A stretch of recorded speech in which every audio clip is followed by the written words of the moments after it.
जय श्री राम। राम राम। चलिए हम लोग आज शुरुआत करते हैं कॉस्टिंग अकाउंटिंग की। सीए इंटरमीडिएट में 100 मार्क्स का आता है। हम लोग आज शुरुआत में पहले थियरी का टॉपिक कवर करेंगे और थियरी उतनी ही पढ़ेंगे जितनी थियरी हमें न्यूमेरिकल में ज़रूरत। हाँ, दो एक चीज़ों की डिफिनीशन एक्स्ट्रा पढ़ लें वो एक अलग बात है। बाकी जो हमें न्यूमेरिकल में ज़रूरत है हम उसी थियरी को पढ़ेंगे। क्योंकि आगे चलते हैं तो बड़ी दिक्कतें होती और वो थोड़ी सी चीज़ें हैं, बाकी वो अपने अपने टॉपिक पर थियरी दी गई हैं। तो आज हम लोग पहले शुरुआत करते हैं थियरी पोर्शन से। ठीक है। थियरी में हम देखते हैं कि क्या क्या हमें पढ़ना है।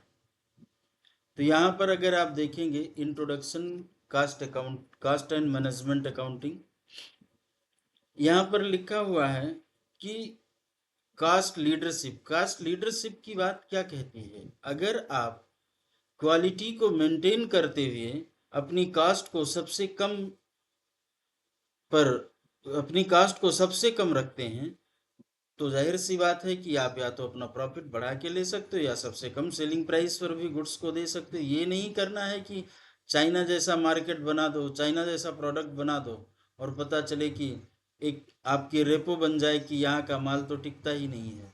तो maintaining the quality, if you are going to maintaining the quality and cost is lowest, that you can make a leader in market. इसी चीज को पढ़ने के लिए ये काम कैसे करते हैं, इसी के लिए हम लोग आज अपना टॉपिक शुरू कर रहे हैं जिसका नाम है कॉस्ट अकाउंटिंग, और उसके हम इंट्रोडक्शन की शुरुआत करेंगे। हाँ, हम इसमें क्या पढ़ेंगे, meaning and definition. Meaning definition ये वैसे न्यूमेरिकल के लिए उतनी महत्वपूर्ण चीज़ नहीं है, फिर भी हम लोग पढ़ने क्या जा रहे हैं उसके बारे में कुछ तो जानकारी हमें होनी ही चाहिए। तो इसलिए हम लोग मीनिंग डिफिनीशन पढ़ते हैं। ठीक है। अब किसकी मीनिंग किसकी डिफिनीशन, तीन चार चीज़ें हैं। जैसे इसमें लिखा है cost. Cost is the amount of resource given up in exchange of some goods और सर्विसेज। क्या बात कह रहा है, ये कह रहा है कि कास्ट क्या है, जो रिसोर्स हम किसी को देते हैं। जैसे सपोज करिए कि आप जाते हो एक मोबाइल फ़ोन खरीदते हो, आप जाते हो एक मोबाइल फ़ोन खरीदते हो। अब ये मोबाइल फ़ोन खरीदने के बदले में सपोज करिए यू हैव टू पे 50,000। This means the resources, resource आपका क्या था, मनी।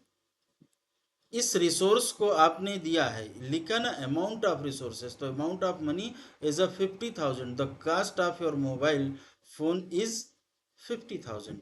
ये है आपकी कॉस्ट। लेकिन हम ट्रेडिंग नहीं पढ़ने जा रहे हैं, हम तो कॉस्टिंग पढ़ रहे हैं। तो यहाँ पर प्रोडक्शन की भी बात करेंगे, तो ध्यान रखिएगा।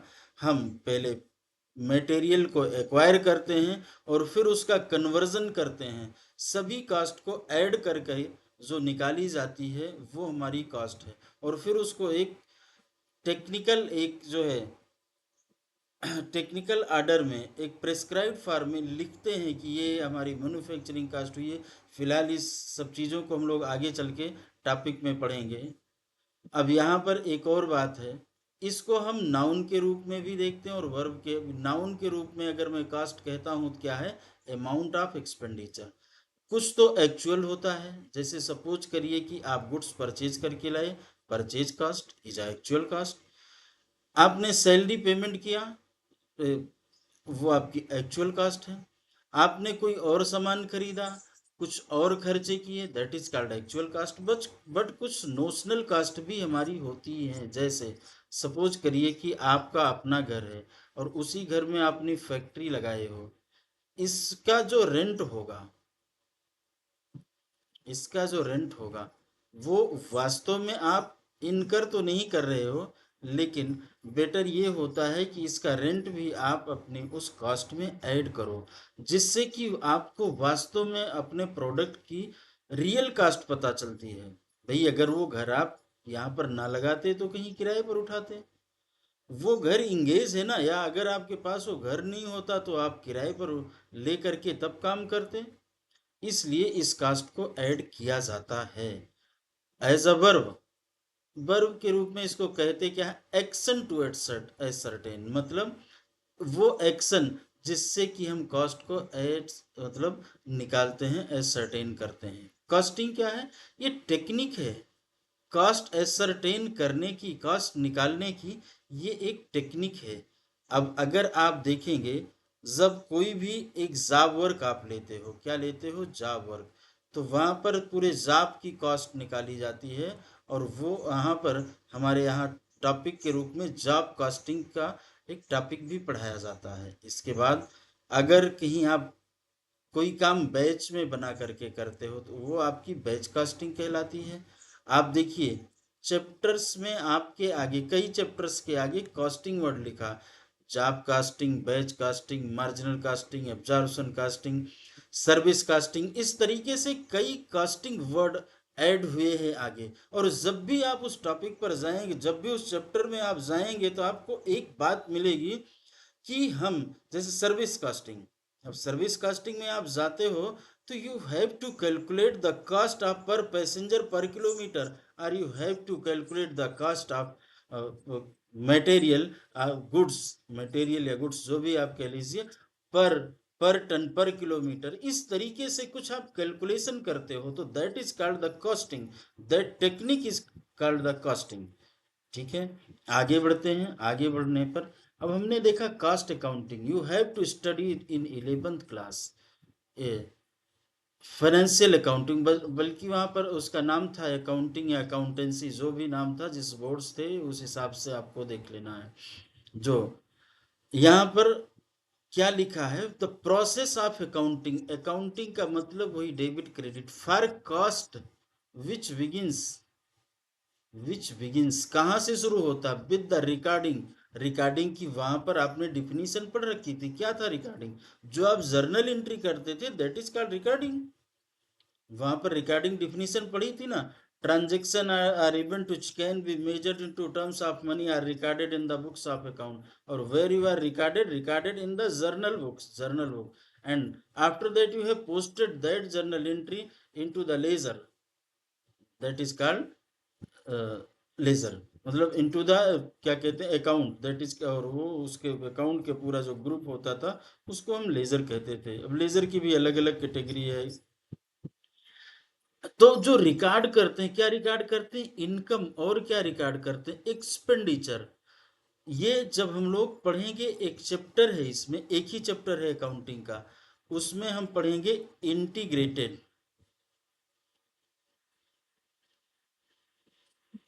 Integrated and non integrated, and non integrated.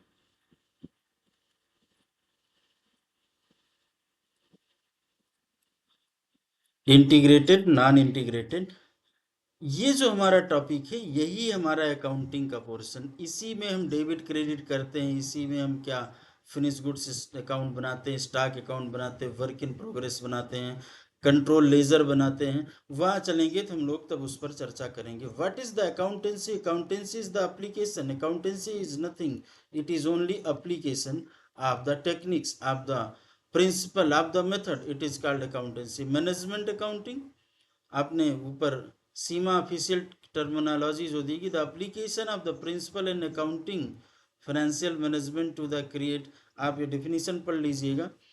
Preserve and increase value the stakeholder of profit and not for profit operations. ठीक है, अब हम पढ़ेंगे ऑब्जेक्टिव ऑफ कॉस्ट। हम लोगों ने क्या डिस्कस किया था, हमको पढ़ना क्या क्या है, अब मीनिंग पढ़ेंगे, ऑब्जेक्टिव क्या है ये पढ़ेंगे, उसका ऑब्जेक्ट क्या है। आ, तो ऑब्जेक्टिव क्या है, ध्यान देना है, एसरटेनमेंट ऑफ कॉस्ट, हम कॉस्ट को एसरटेन करते हैं। अब कैसे निकालेंगे हम लोग आगे चलेंगे, टॉपिक्स में पढ़ेंगे।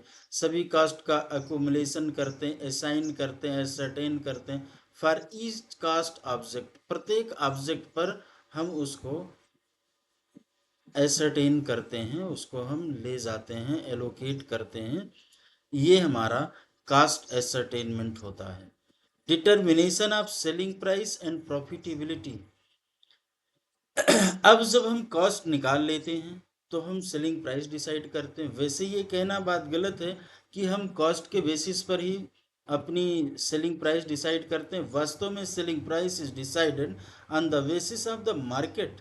मार्केट में उसकी क्या दाम, क्या रेट, कैसे क्या चल रहा है, ये चीज़ों को देखते हुए हम अपनी सेलिंग प्राइस डिसाइड करते हैं। उसके हिसाब से अपनी कॉस्ट को कंट्रोल करते हैं और फिर बीच का जो पोर्शन होता है प्रॉफिटेबिलिटी है। लेकिन अगर हम जो भी सेलिंग प्राइस है, सपोज करिए एक्स गुड्स का नाम है और वो मार्केट में 10 रुपए में बिक रहा है, और हम जब प्रिपेयर करने हम जब उस गुड्स का मैन्युफैक्चरिंग करने जा रहे हैं, तो आप वो 11 रुपए से कम पर आ ही नहीं रही है।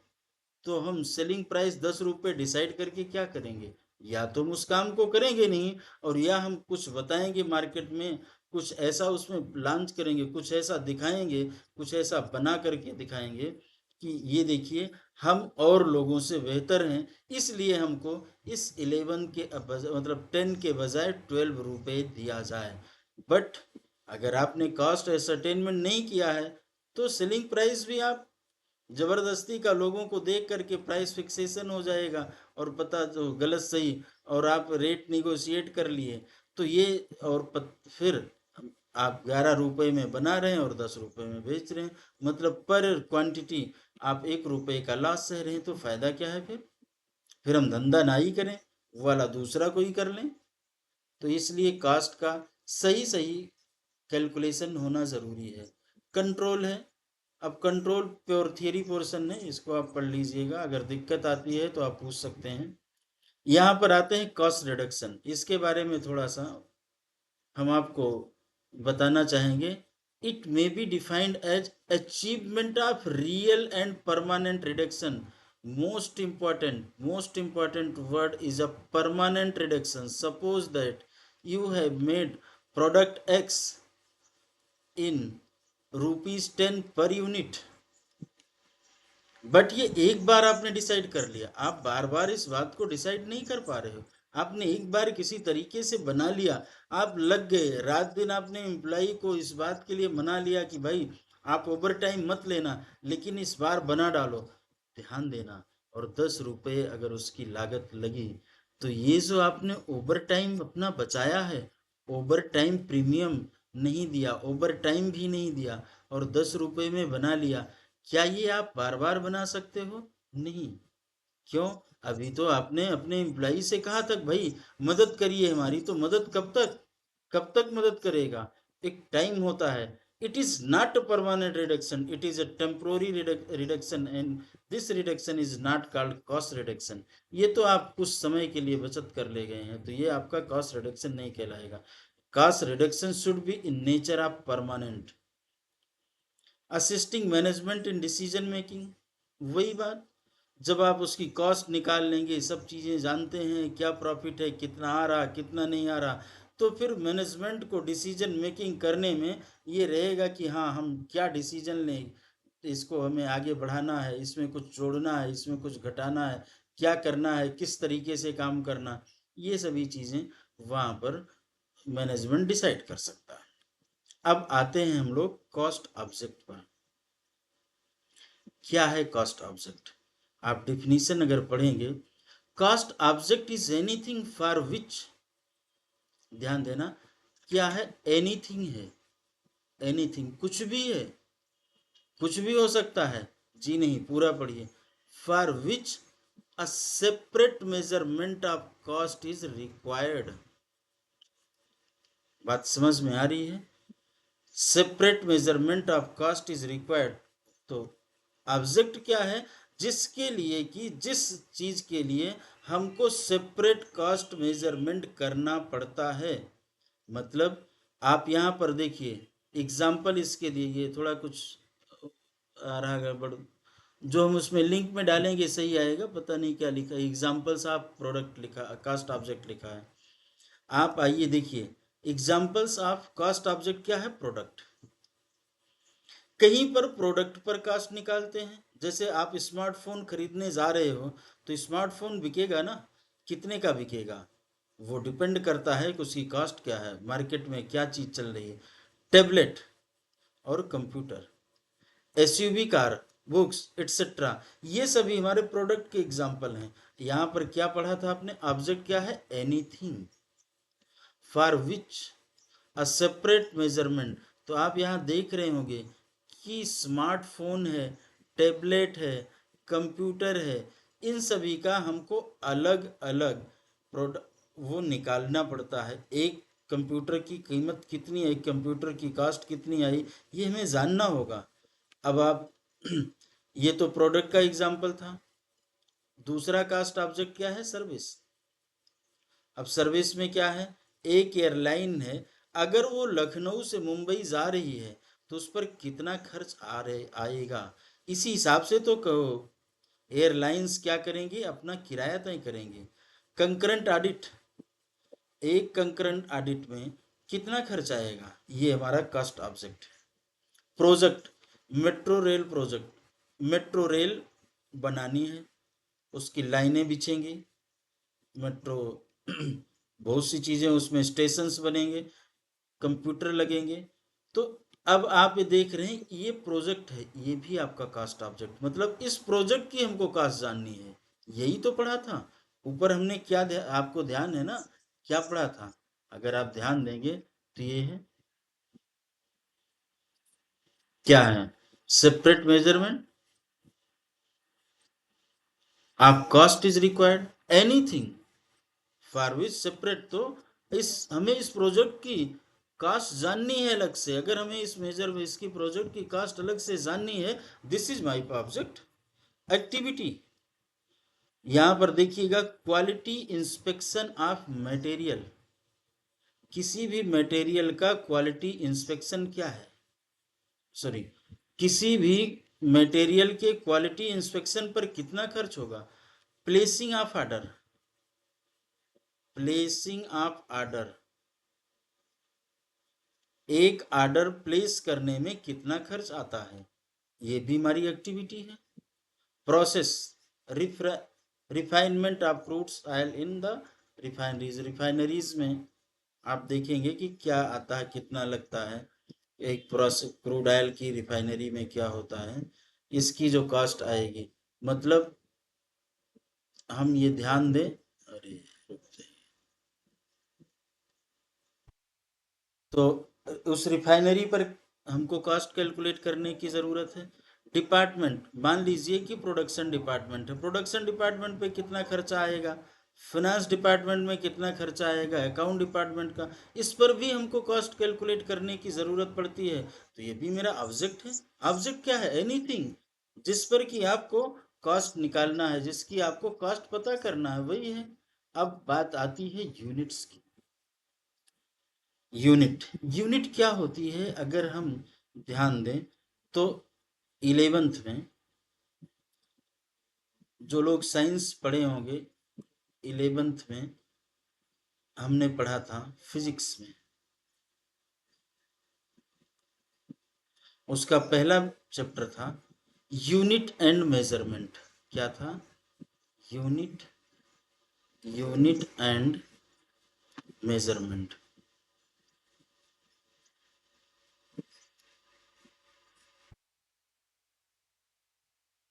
ठीक है।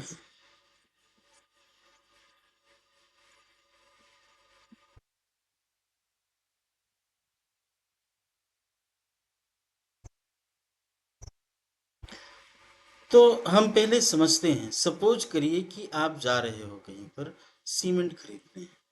अब आप सीमेंट खरीदने पहुंच गए, उसके पास पहुंचते हो तो कहते हो भाई मुझे सीमेंट दे दो। ठीक है, सीमेंट दे देगा। क्या जैसे ही आप कहेंगे कि मुझे सीमेंट दे दो, वो आपको सीमेंट दे देगा? जवाब है नहीं। क्यों? क्यों नहीं दे देगा? आप तो मांग चुके हैं।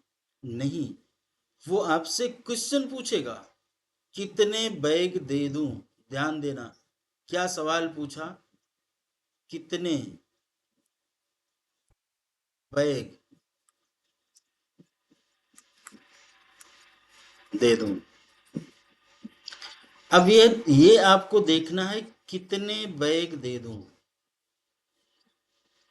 बात समझ में आ रही है? अब ये जो बैग है यहाँ पर, मतलब बैग,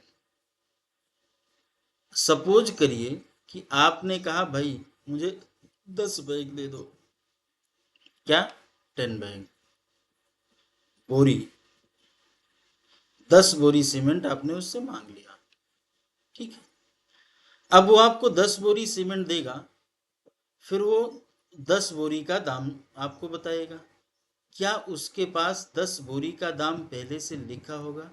ध्यान देना, यहाँ पर बोरी कीमत होती, सपोज करिए कि 500 रुपए, ₹500 पर बोरी है। कितना है? 500। ये जो 500 पर बैग है, 500 पर बैग, पर बैग,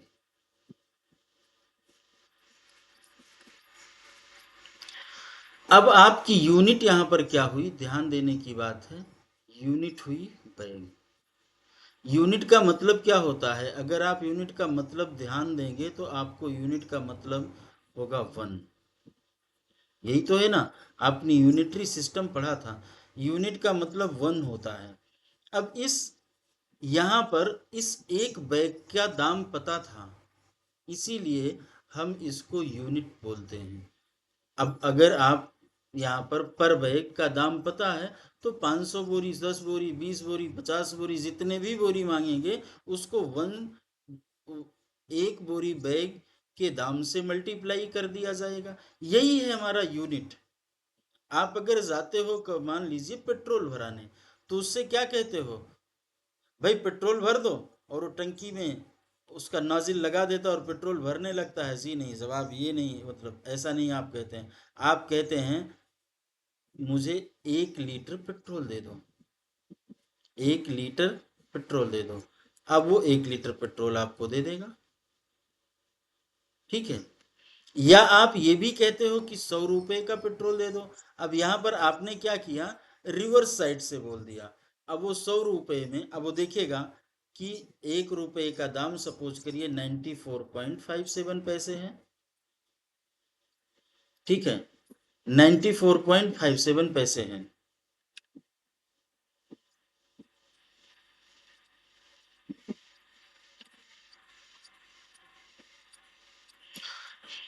तो वो इस हिसाब से 100 रुपए में एक, पहले 1 लीटर का दाम 94 तक हो गया, अब 94 पॉइंट समथिंग जो बचा है उसका, और उतना पेट्रोल, वो तो अपने आप ऑटोमेटिक कैलकुलेट हो जाता, लेकिन ये है कि ये काम मशीन कर देती अगर आदमी नहीं कर रहा तो। आप सपोज करिए पावर, बिजली जलाते हैं तो आपका किलोवाट पर आवर से लिया जाता है। आप अगर स्टील कहीं खरीदने जाते हो, मतलब लोहा, तो वो आपका पर टन लिया जाता है, पर टन उसका दाम पता, आप जितना लेना चाहें। गैस क्यूबिक फीट में होती। अब गैस वगैरह जो है पर सिलेंडर भी होता है, सिर्फ यही नहीं है, आप इसको पर सिलेंडर भी कह सकते हैं। राइटिंग अच्छी नहीं बनती हमारी, या आप इसके लिए सॉरी।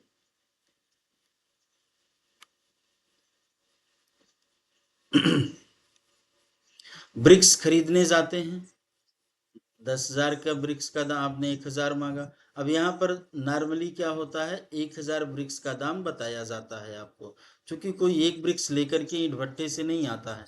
लेकिन फिर भी या तो आप इसको ये कह लो कि इस लाट की कीमत है, तो एक यूनिट एक लाट से डिसाइड हो गई। या आप कह लो कि 1,000 में एक ईंट का दाम 10 रुपये है, तो 1,000 का दाम 10,000 हो गया। ऐसे भी आप कह सकते हो। ये डिसाइड करना है कि उसने यूनिट क्या मानी है। यूनिट मतलब है जो सबसे छोटी यूनिट वहां पर मेजर की जा सके। ये आपका, ये बहुत ही इंपॉर्टेंट है, ध्यान देना, इसीलिए मैं यहाँ पर थोड़ी देर रुक करके पढ़ाया हूँ। अब यहाँ पर आता cost driver. Cost driver wise भी कॉस्ट हम लोग कैलकुलेट करते हैं, ध्यान दीजिएगा। देखो लिखा है, cost driver is a factor or a variable which label of cost which affect label of cost, generally it is an activity। क्या कह रहे हैं? नॉर्मली ये एक एक्टिविटी है, which is responsible for cost incurrence, जो कि कॉस्ट इनकरेंस के लिए रिस्पॉन्सिबल होती है। लेवल ऑफ एक्टिविटी और volume of production is the example of the cost driver. क्या लेवल ऑफ एक्टिविटी क्या है? मान लीजिए कि यहाँ पर 80% है, ये लेवल दूसरा 90% है और ये 100% है। तो ये क्या है, ये हमारा कास्ट ड्राइवर है। एक्टिविटी में बी एन इवेंट, टास्क और यूनिट। एक्टिविटी कुछ भी हो सकती है, इवेंट हो सकता है, कोई टास्क हो सकता है। ये जब हम लोग आगे पढ़ेंगे, ये जो भी टर्म्स हम लोग पढ़ रहे हैं अभी हम पढ़ लें, फिर आप इसको रिवाइज कर लेना, आगे इन सब की बहुत ज़रूरत पड़ती है। Example of cost driver or, ध्यान देना, नंबर ऑफ मशीन सेटअप। जब कहीं पर प्रोडक्शन वर्क होता है, आप देखिए कि वहाँ पर हर मशीन, हर बार सेटअप करने की एक कॉस्ट आती है। अब कास्ट कैसे आती है, वो उतनी देर एम्प्लॉई का जो हो जाता है टाइम, वही एक कॉस्ट होती है। नंबर ऑफ परचेज ऑर्डर, जो परचेज ऑर्डर हैं ये भी हमारे कास्ट ड्राइवर होते हैं, क्योंकि उसको खर्च खरीदने में कुछ हमारी कास्ट लगती है। अब यहाँ पर दिया गया है classification of cost by nature of element, by function, by variability, by controllability. ये सभी अलग अलग तरीके से दिए गए। तो हम लोग आगे आते हैं, ध्यान देना है, बाई नेचर आर एलिमेंट। यहाँ पर सबसे पहले इन्होंने रखा है मटेरियल कॉस्ट।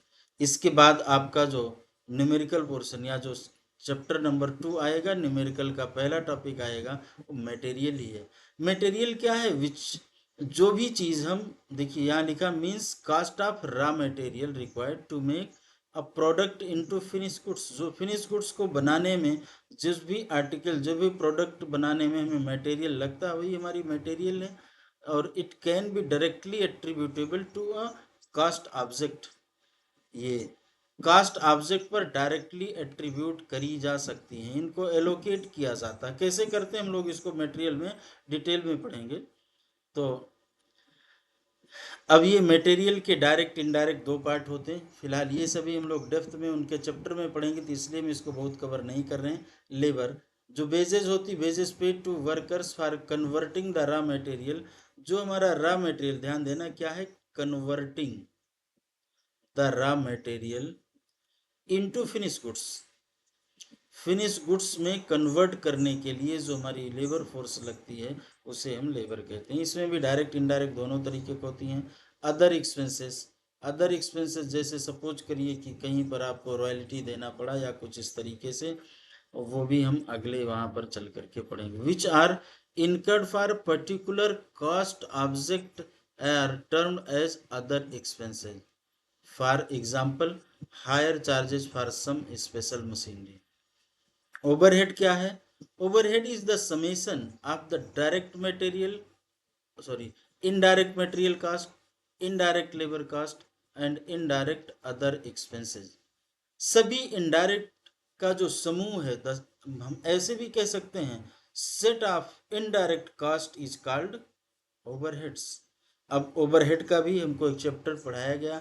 ये सभी चैप्टर में जब हम इसके मेन टॉपिक पर चलेंगे तो डिटेल में पढ़ेंगे, और वहाँ पर अलग अलग तरीके के ओवरहेड्स भी दिए गए हैं। प्रोडक्शन ओवरहेड हम पढ़ेंगे, एडमिनिस्ट्रेशन पढ़ेंगे, सेलिंग ओवरहेड, डिस्ट्रीब्यूशन ओवरहेड। तो प्रोडक्शन ओवरहेड जो भी हमारा इनडायरेक्ट कास्ट प्रोडक्शन के टाइम पर खर्च होता है, जो एडमिनिस्ट्रेशन टाइम पर, जो सेलिंग के टाइम पर, डिस्ट्रीब्यूशन, वो हम इन सभी में क्रमशः बांट देते हैं। बाई फंक्शन, बाई फंक्शन जो है ये देखिएगा आप, प्रोडक्शन और मैन्युफैक्चरिंग कास्ट, कॉस्ट शीट बनाएंगे तो क्लियर कट समझ में आएगा। एडमिनिस्ट्रेशन कास्ट, जो भी हमारे ऑफिसेस में खर्च होते हैं। सेलिंग कास्ट, जो हमारा गुड्स को बेचने के लिए खर्च किया जाता है। डिस्ट्रीब्यूशन कास्ट, जो हम गुड्स को डिस्ट्रीब्यूट करने में खर्च करते हैं। जैसे सपोज करिए कि आप कोई व्हीकल है, उसको रखे हैं सप्लाई करने के लिए। रिसर्च एंड डेवलपमेंट कास्ट, आप अपने प्रोडक्ट की रिसर्च या डेवलपमेंट के लिए कुछ खर्च करते हैं, उसकी क्वालिटी इंप्रूव करने के लिए खर्च करते हैं, उसके पीछे रिसर्च या डेवलपमेंट करते हैं, ये हमारी रिसर्च एंड डेवलपमेंट कास्ट होती है। वाई वेरिएबिलिटी आर बिहेवियर, अब फिक्स कास्ट है, fix cost. These are the cost which is incurred for a period, जो कि पीरियड पर खर्च की जाती है। ध्यान देना, सपोज करिए कि आप एक फैक्ट्री चला रहे हो, इसमें आप रेंट देते हो। Rent is paid on the basis of period. अगर आप किसी भी मशीनरी का डेप्रिसिएशन पेमेंट करते हो पीरियड बेसिस पर तो फिक्स कास्ट है, और अगर प्रोडक्शन बेसिस पर करते तो ही वेरिएबल कास्ट कहलाती है। ये ऐसा एग्जाम्पल है जो दोनों जगह होता है, लेकिन कब, जो पीरियड बेसिस दी जाती है तो फिक्स कास्ट है, और जब वो प्रोडक्शन के यूनिट बेसिस दी जाती है या प्रोडक्शन बेसिस दी जाती है तो उसको हम क्या कहते हैं, वेरिएबल कास्ट कहते हैं। यहाँ देखिए लिखा है within certain output and turnover limit tend to be unaffected. एक सर्टेन लिमिट तक ये आपका अनइफेक्टेड होता है। They do not tend to increase और decrease with the change in output. मतलब थोड़ा सा अगर हमारे कंपनी में चेंजेज आ जाए, प्रोडक्शन में कंपनी नहीं, प्रोडक्शन में चेंजेज आए, उससे हमारा फिक्स कास्ट नहीं बदलता है। एग्जाम्पल हमने बता दिया आपको। वेरिएबल कास्ट, वेरिएबल कास्ट का मतलब होता है those cost tend to vary with the volume of the activity. मतलब जैसे हमारी एक्टिविटी का वॉल्यूम चेंज होता है उसी हिसाब से हमारी कॉस्ट चेंज हो जाती है। अगर वो बढ़ता है तो बढ़ जाती है उसी रेशियो में, और घटता है तो घट जाती है। That is called variable cost. Semi variable cost क्या है, ये एक लेवल तक तो फिक्स रहती है और उसके बाद ये बदलने लगती। सपोज करिए कि आपके यहाँ इलेक्ट्रिसिटी का बिल आता है, इलेक्ट्रिसिटी बिल। अब ये सपोज करिए कि 1,000 रुपये तो आएगा ही आएगा, जिसमें आपको 50 यूनिट मिलेगी। जब तक आप 50 यूनिट का यूज करते हो तब तक क्या है, वो 1,000 लगेगा। इसके बाद कह रहे हैं पर यूनिट आपका 7 रुपये, पर यूनिट 7 रुपये चार्ज किया जाएगा। तो एक 50 यूनिट यूज होने के बाद में जितना भी यूज होता है दैट इज अ वेरिएबल। ये हमारा सेमी वेरिएबल का कंसेप्ट है। मतलब कुछ पोर्शन तक फिक्स था और इसके बाद अब वेरी करने लगा। नॉर्मलिटी, नॉर्मल कास्ट होती है, अब नॉर्मल कास्ट होती है। तो हम इस पर बहुत नहीं पढ़ेंगे, लेकिन ये जरूर कहेंगे, वो हम जहाँ जहाँ पढ़ेंगे अब नॉर्मल, वहाँ पर होगा मटेरियल होगा, नॉर्मल नॉर्मल लेबर होगा, तो उसका ट्रीटमेंट कैसे करेंगे वहाँ हम लोग चल के पढ़ेंगे। लेकिन नॉर्मल कास्ट वो कास्ट होती है जो कि हमारे प्रोडक्शन कास्ट में ऐड होती है, और अब नॉर्मल कास्ट वो कास्ट होती है जिसको कि हम अपने कास्टिंग प्रॉफिट एंड लॉस में चार्ज कर लेते हैं। हाँ, इतना हम यहाँ पर ज़रूर कहना चाहेंगे, जब हम लोग नॉर्मल अब नॉर्मल, चाहे वो मटेरियल में पढ़ रहे होंगे या हम लेबर में पढ़ रहे होंगे, मतलब एम्प्लॉई में, तो आपको ये ध्यान रखना है कि ये टॉपिक बहुत मन से करना है। इसमें हम लोगों को बहुत दिक्कत होती है।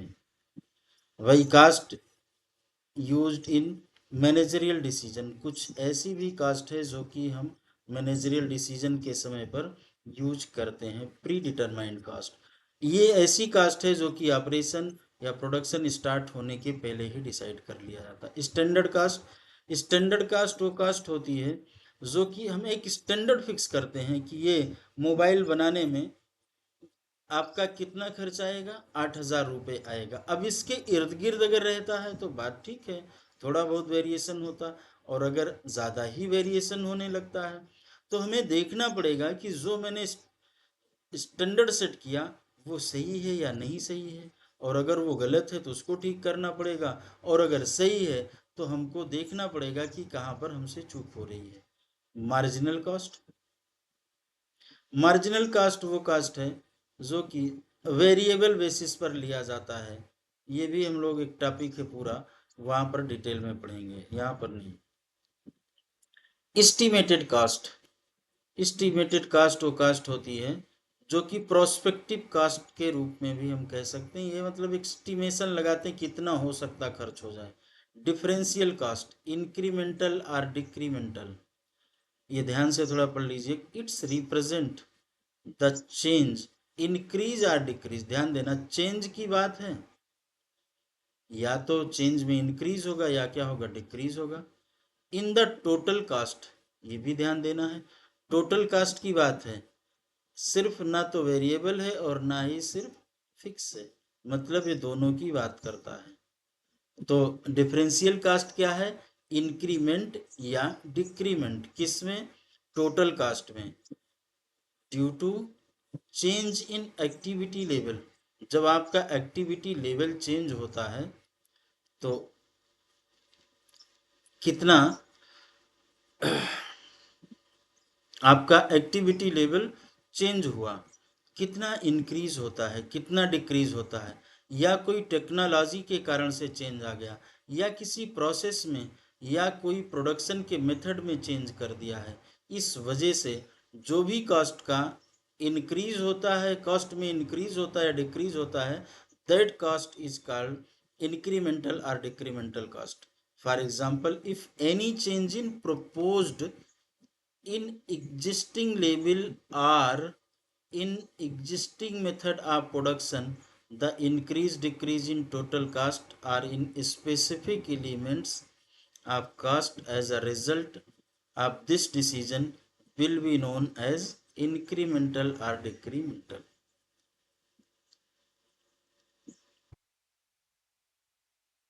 इम्प्यूटेड कास्ट, ये एक नोशनल टाइप की कास्ट होती है। कैपिटलाइज कास्ट आप जानते हैं, जैसे आप मशीनरी खरीद करके लाते हैं या आप जो है उसको इंस्टॉल इरेक्शन करवाते हैं, उस पे जो खर्च होता है वो हमारी कैपिटलाइज कास्ट होती है। ये लिख रहे हैं, these cost which are initially recorded as a asset, ये असेट के रूप में रिकॉर्ड होती है और बाद में इसको हम एज एक्सपेंस ट्रीट करते हैं। तो एक्सपेंस कैसे ट्रीट करते हैं, अरे भाई हम एक असेट लाते हैं, सपोज करिए 1 लाख की असेट है ये, और हम इस पे हर महीने 10,000 रुपये का डिप्रिसिएशन चार्ज करते हैं। दिस इज, यही जो डिप्रिसिएशन है हमारा, डिप्रिसिएशन क्या है, इट इज कॉल्ड एक्सपेंस, तभी तो हम डेबिट करते हैं, एक्सपेंस ही तो डेबिट किया जाता है ना वहां पर। प्रोडक्ट कास्ट, एक्यूजिशन, ध्यान देना प्रोडक्ट कास्ट हम निकालते हैं कैसे, accusation and conversion of material, हम मटेरियल को एक्वायर करते हैं और उसको कन्वर्ट करते हैं, and all other manufacturing inputs into finish product, कोई भी रॉ मटेरियल के एक्विजिशन से लेकर के और फिनिश प्रोडक्ट तक बनाने में जो भी हम खर्च करते हैं, जो भी लगाते हैं, that cost is called product cost. Opportunity cost क्या होती है, सब अपॉर्चुनिटी ये है कि जो आप दूसरा कोई उसका अल्टरनेटिव यूज कर सकते हैं। जैसे मान लीजिए कि आप अपना बिजनेस करने जा रहे हैं, आपने इस बिजनेस में 10 लाख रुपए लगाया, अब इसमें जो आपने 10 लाख रुपए लगाया है, अगर आप इसका कहीं पर और प्रयोग करते तो आपको किराया इंटरेस्ट मिल सकता था, ये आपकी अपॉर्चुनिटी कास्ट है। Out of pocket cost cash outflow है, which involves cash outflow, this is called out of pocket cast.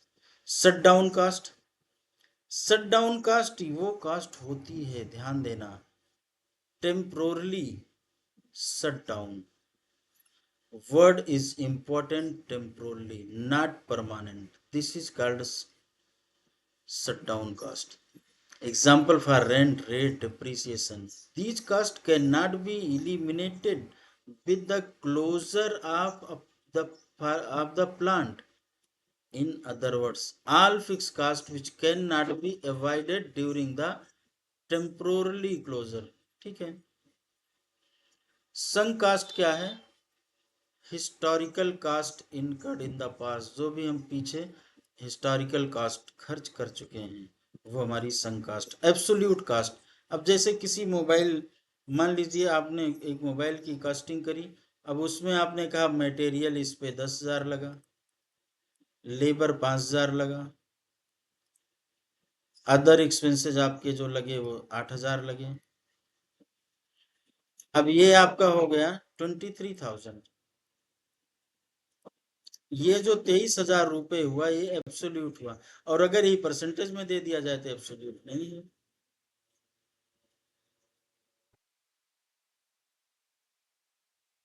Discretionary cast, ये ऐसी कास्ट है कि जो डिस्क्रिएशन पर डिपेंड करता है कि इसको खर्च भी करेंगे बाद में नहीं, जैसे एडवर्टीजमेंट वगैरह कास्ट होती है या प्रमोशनल कास्ट होती है। पीरियड कास्ट, जो एक पीरियड पर खर्च की जाती है उसे पीरियड कास्ट कहते हैं। जैसे मंथली खर्च की गई, ईयरली खर्च की गई। इंजीनियर्ड कास्ट, इंजीनियर कास्ट वो कास्ट होती है, these cost that result specifically from the clear cost. Example inputs are direct material cost, direct labor cost, etc. Example of output of cars or computer. These costs result specifically from clear cause and effect relationship between input and output। तो अगर आप देखेंगे तो जो हमारा material है, direct material, या जो हमारा डायरेक्ट लेबर है, जब एक कार बन करके तैयार हो जाएगा, इनका उनसे दोनों का आपस में रिलेशन है। Explicit cost, these cost are also known out of pocket, out of pocket की तरीके से कास्ट है। ये सब बाकी आप ध्यान से देख लीजिएगा, पढ़ लीजिएगा, जैसा भी होगा आप, हम लोग अगले, अगर कोई डाउट रहता है तो अगली क्लास में हम लोग इसका डिस्कशन करेंगे। कोई भी समस्या है तो आप उसको लिख के पूछ सकते हैं या क्लास में पूछ सकते हैं, जैसा भी होगा। धन्यवाद।